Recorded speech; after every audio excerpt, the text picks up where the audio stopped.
Good morning, and we are so happy to have you join us today at Rose Red Homestead, where we are going to be talking about some important issues with emergency preparedness. A couple of weeks ago, we were on the Oregon coast visiting one of our favorite vacation spots.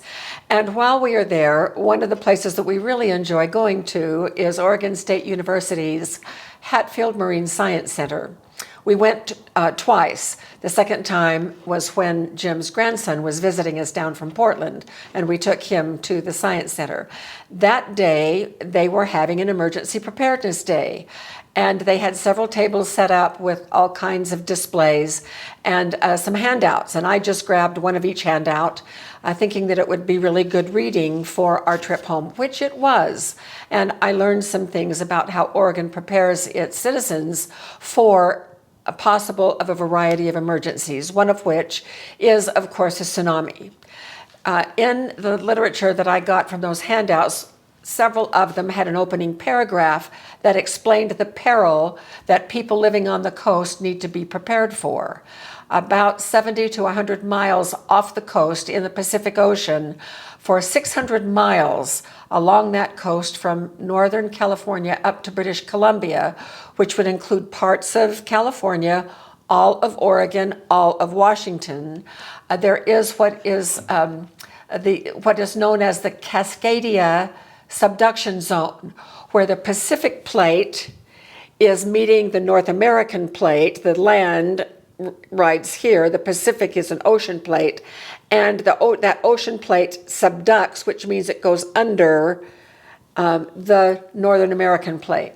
That subduction zone along that edge where it goes underneath can be nice and quiet, as it has been for a couple of hundred years, or it can cause major earthquakes, which is something that the state of Oregon is preparing its citizens for. Now, the last time a major earthquake occurred along that Cascadia subduction zone was in January of 1700, where it was a 9-point earthquake on the Richter scale. It created a 100-foot tsunami, which devastated the coast and caused it to drop several feet. And so, knowing that that is the danger, the earthquake scientists along in that area have developed models and have made a prediction that within the next 50 years, there is a 37% chance of another earthquake ranging from 7 to 9 on the Richter scale, which would generate a tsunami. And that is why, as we drove along the coast, where we on one side could look out our window and see the ocean, and then the other side see all of the lush vegetation, the beautiful vegetation in that part of Oregon, there were little highway sign notifications that would alert us as we would head downhill that we were entering a tsunami zone. And then after we got through the tsunami zone on the other side, there was another sign alerting us that we were leaving a tsunami zone. About 5 years ago, we were even looking at the possibility of retiring there, and so we were looking at property. And they have a website where you can plug in an address and get the results about what level of threat there is to a tsunami for that piece of property. And so, of course, we were looking for property that was completely out of any subduction zone. Now, I want to read you what they say in one of their handouts. This handout is from Oregon State University Extension Service. It is called Survival Basics, Sanitation, and Waste Management. They have a whole series on survival basics.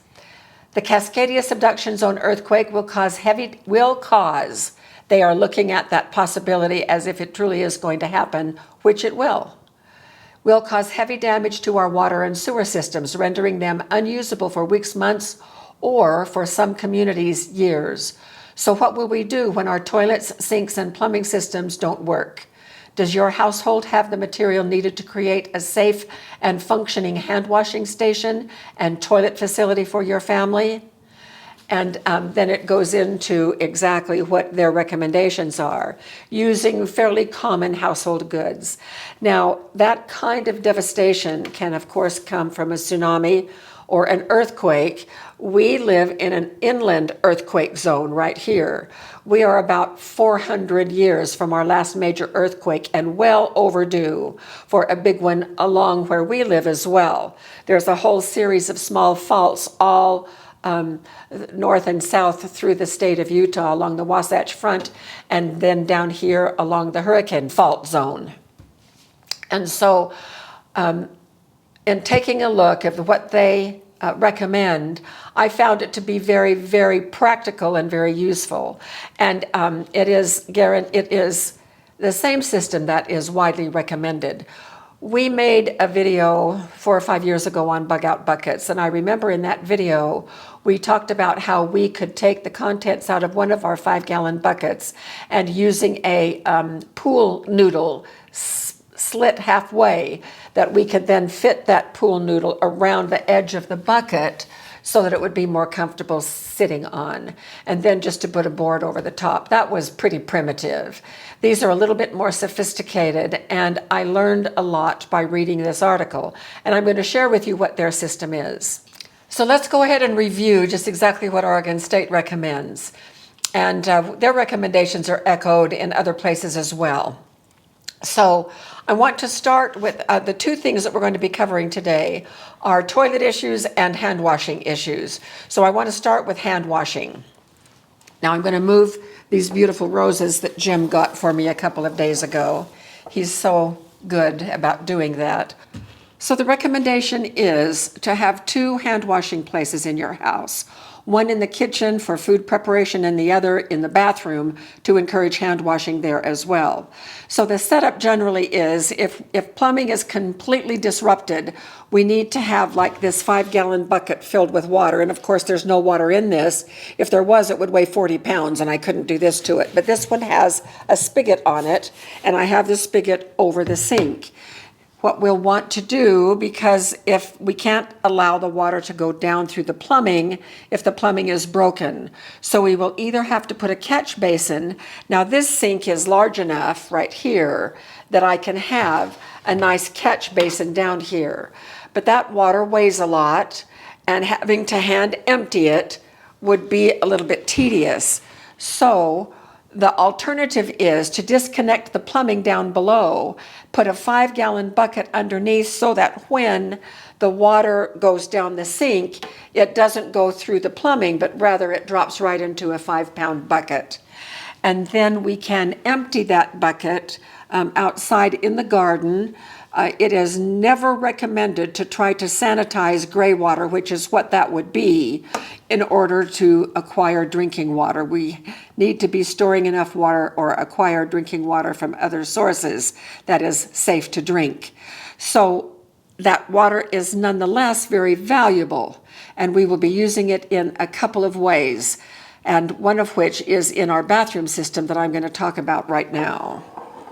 For a toilet system that includes how to take care of it too, disposal, they recommend a 2-bucket system, which they give credit to New Zealand for developing that, and then it is now widely recommended to use a 2-bucket system.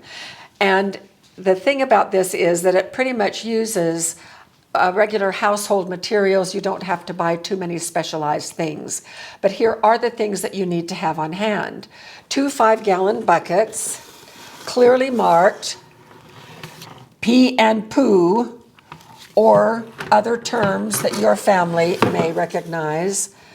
Family I grew up in used correct terminology for everything, but I just thought pee and poo was easier.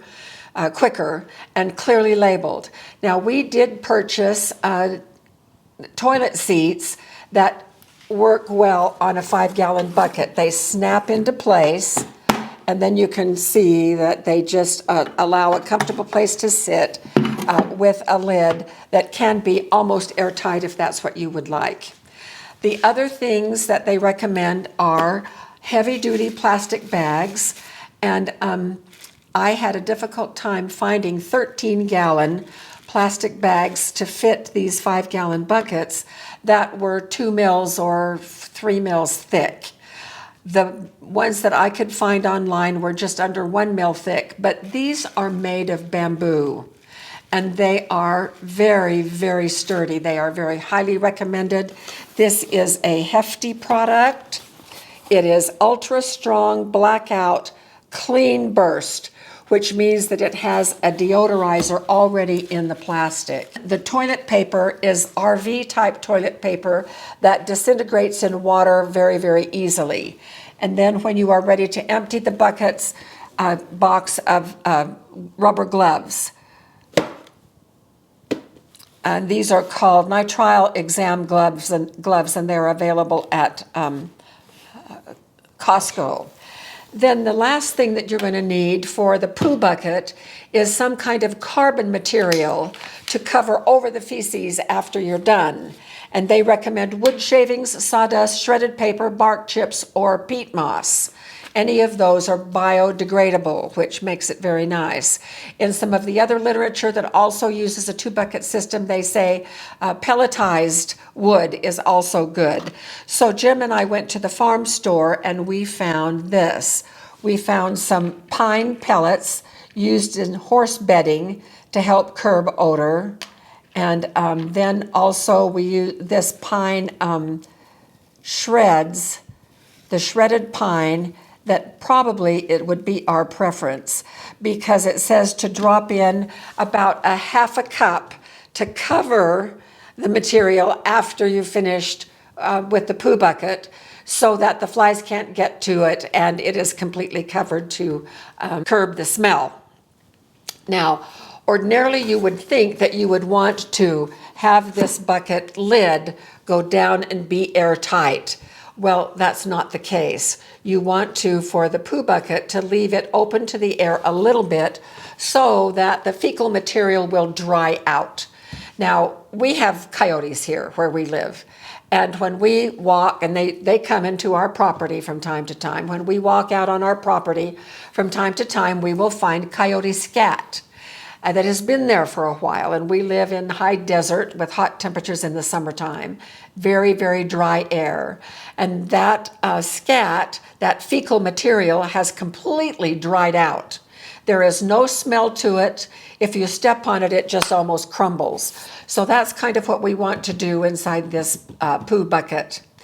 Now, one of the things is, and this is something that I learned new from the Oregon material, you do not want to use just one bucket. You need to keep the pee and the poo separated. When they are mixed, it is the urine, the pee, that gives the awful smell when combined with the poo. The pee bucket does not need to have a bag to it. It can go in here, but we never want to put paper in here either, the toilet paper. The recommendation for toilet paper, for soiled diapers and soiled menstrual products is a separate plastic bag that we keep all of those things in. Now, when the pee bucket is about a quarter full, what we need to do is take some of our gray water that we've captured from the sink, and in a bathroom sink, the same process would be to unhook the plumbing below and have a bucket. Most bathroom sinks are a little bit small to put another bucket down in to try to catch the gray water after you've washed your hands. But under the sink is a better proposition, is to take some of that water and dilute the pee. And dilute it as much as you can until it's comfortable for you to carry. And then what you do, how to dispose of the pee, is very easy. You just take it out in your yard, and since it has been diluted, you can pour it on the grass, pour it in a flower bed.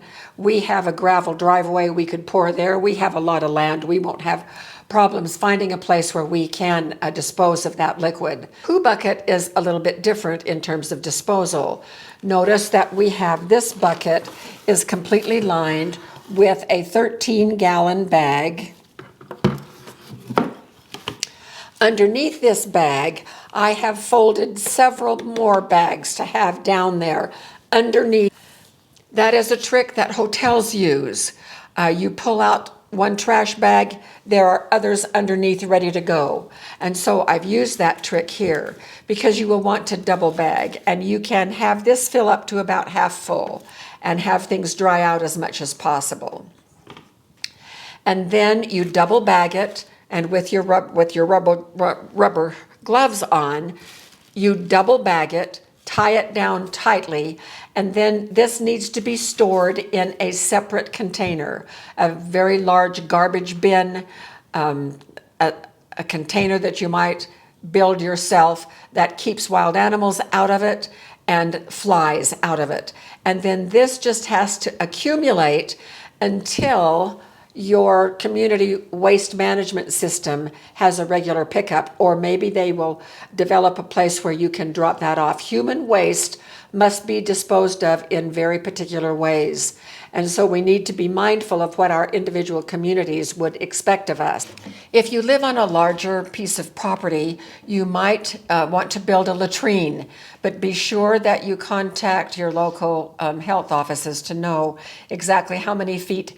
I know they need to be at least 100 feet away from any water source, but make sure that you get instructions from your state office of health or your regional office of health so that you will not be contaminating any groundwater by building a latrine.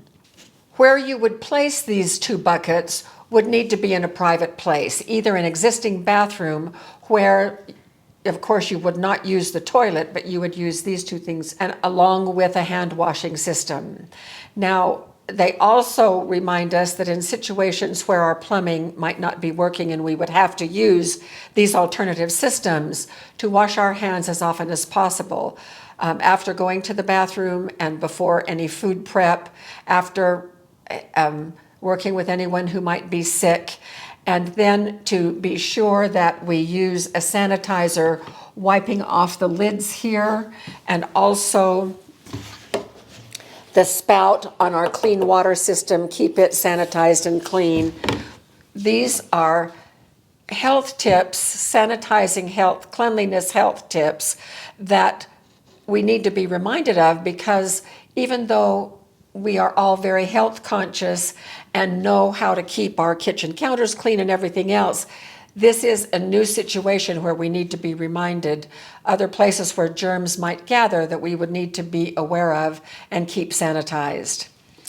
So we have now our system. We will be storing these materials in one of the buckets and then take one lid off so that we can then put one big bucket inside the other bucket and keep everything all together in a big black plastic bag, a contractor garbage bag that we will keep out in our garage, so that we have our system all ready to go in a moment's notice when needed. And if you happen to live in a place where there are threats that may render your plumbing system inoperable, this is a really great system with equipment that is easy to acquire.